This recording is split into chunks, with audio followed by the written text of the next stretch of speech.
উপস্থিত সাংবাদিক ভাই ও বোনেরা, আসসালামু আলাইকুম। আপনারা জানেন বাংলাদেশ জাতীয়তাবাদী দলের চেয়ারপারসন, তিনবারের সাবেক প্রধানমন্ত্রী দেশনেত্রী বেগম খালেদা জিয়া এবার কেয়ার হসপিটালে গত 23শে নভেম্বর থেকে চিকিৎসাধীন আছেন এবং ওনার medical board professor doctor Shahabuddin Talukdar, professor doctor FM Siddiqui, professor doctor Nuruddin Ahmed, professor doctor AQM Mohsin, professor doctor Shamsul Arefin, professor doctor Ziaul Haque, professor doctor Masum Kamal, professor doctor AZM Saleh, professor doctor brigadier অবসরপ্রাপ্ত সাইফুল ইসলাম এবং ডক্টর জাফর ইকবাল, সেই সাথে বাংলাদেশের বাইরে থেকে professor doctor Habibur Rahman, professor doctor Rafiquddin Ahmed এবং professor John Hamilton, professor doctor Hamid Rab, professor John Patrick Kennedy, professor Jennifer Cross এবং doctor Zubaida Rahman সহ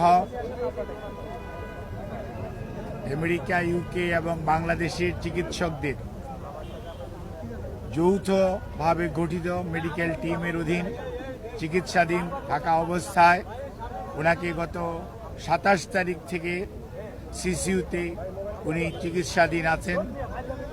আল্লাহর অশেষ মেহেরবানিতে ডাক্তাররা যে চিকিৎসা দিচ্ছেন সেই চিকিৎসা সেটি উনি গ্রহণ করতে পারছেন, অথবা আমরা যদি বলি মেনটেন করছেন।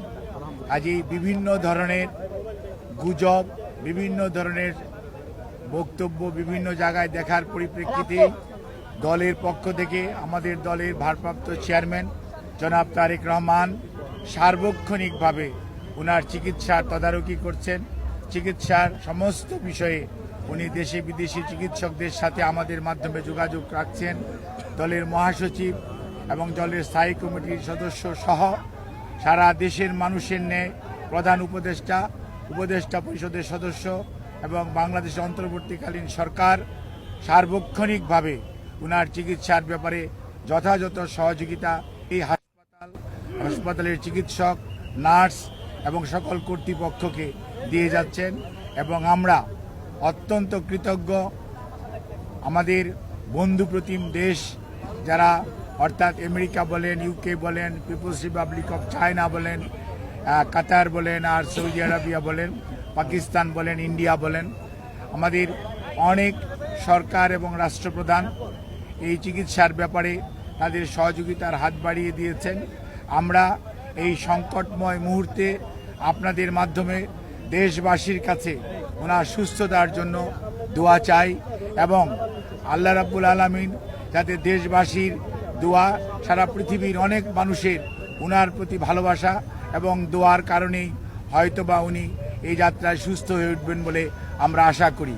সেই জন্যই আমরা আপনাদের মাধ্যমে সবাইকে সর্বোচ্চ সংযম প্রদর্শন এবং সেই সাথে কোনো ধরনের গুজব ছড়ানো এবং গুজবে কান না দেওয়ার জন্য বিনীতভাবে পরিবারের পক্ষ থেকে, দলের পক্ষ থেকে আপনাদেরকে আমরা অনুরোধ করছি। আমাদের দল কিভাবে আপনাদেরকে ইনফরমেশন দিবে সেটিও আমাদের দলের পক্ষ থেকে জানিয়ে দেওয়া হয়েছে। কাজেই সম্মানিত সাংবাদিক ভাই ও বোনেরা, আপনারা দীর্ঘ 6 বৎসর যাবৎ আপনারা আমাদেরকে সহযোগিতা করেছেন। ইনশাআল্লাহ আমরা এই যাত্রাও আপনাদের ভালোবাসা, আপনাদের সহযোগিতা এবং আল্লাহ রাব্বুল আলামিনের অশেষ মেহেরবানিতে আমরা আবারও আমাদের প্রাণপ্রিয় নেত্রী দেশনেত্রী বেগম খালেদা জিয়াকে আজকে দেশের মানুষের যে অকৃত্রিম ভালোবাসার প্রতীক সেটি আজকে প্রমাণিত। সেই লক্ষ্যেই আমরা আপনাদের সহযোগিতা চাই। আমাদের ভারপ্রাপ্ত চেয়ারম্যান জনাব তারেক রহমান আপনাদের সবাইকে অনুরোধ করেছেন যে ধৈর্য ধারণ করার জন্য এবং উনি সার্বক্ষণিকভাবে বিরামহীনভাবে দেশি বিদেশি চিকিৎসকদের সমন্বয়ে গঠিত মেডিকেল টিমের সাথে সার্বক্ষণিক যোগাযোগ রাখছেন। কাজে আপনাদের সহযোগিতা ছাড়া চিকিৎসা কার্যক্রম সঠিকভাবে পরিচালনা করা সম্ভব হবে না। কাজেই কোনো ধরনের গুজবে কান না দেওয়ার জন্য আপনাদেরকে অনুরোধ করছি এবং দেশনেত্রী বেগম খালেদা জিয়ার জন্য সুস্থতার জন্য আপনাদের মাধ্যমে দেশ তথা সকল ধর্মের মানুষের প্রতি আমরা উদাত্ত আহ্বান জানাচ্ছি। আপনাদের সবাইকে অনেক অনেক ধন্যবাদ। আপনি বলেছেন যে একটা প্রশ্ন ছিল, যেটা হচ্ছে আপনি গুজবের কথা বললেন, সঠিক তথ্যটা না আসার কারণে যে যেভাবে পারছে সংবাদ পরিবেশন করছে এবং সামাজিক যোগাযোগ মাধ্যমেও তথ্য ছড়াচ্ছে।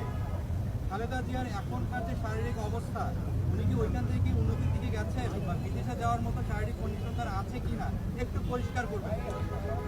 আমাদের দলের পক্ষ থেকে জানানো হয়েছে, আমাদের দলের সিনিয়র যুগ্ম মহাসচিব জনাব রিজভী আহমেদ ওনার স্বাস্থ্য ব্যতীত অন্যান্য বিষয়ে আপনাদেরকে মাঝে মাঝে ব্রিফ করবেন। আর আমি ডাক্তার এজেড এম জাহিদ হোসেন, দলের একজন কর্মী, আমি আপনাদেরকে ওনার স্বাস্থ্য নিয়ে ব্রিফ করব। এর বাইরে আপনারা অন্য কারো ব্রিফিংয়ের প্রতি কোনো ধরনের কান না দেওয়ার জন্য দল আপনাদেরকে অনুরোধ করেছে। আপনারা যদি এটা মানেন, ফলো করেন, তাহলে আর কোনো গুজবের ছড়ানোর সুযোগ থাকে না।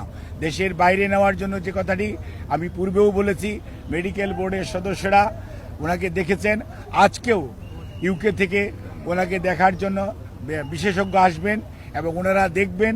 দেখার পরবর্তীতে ওনাকে যদি ট্রান্সফারেবল হয়, আমাদের যদি ট্রান্সফার করার প্রয়োজন পড়ে মেডিকেল বোর্ড মনে করে, তখনই ওনাকে সেই যথাযথ সময়ে ওনাকে চিকিৎসার জন্য দেশের বাইরে নিয়ে যাওয়া হবে।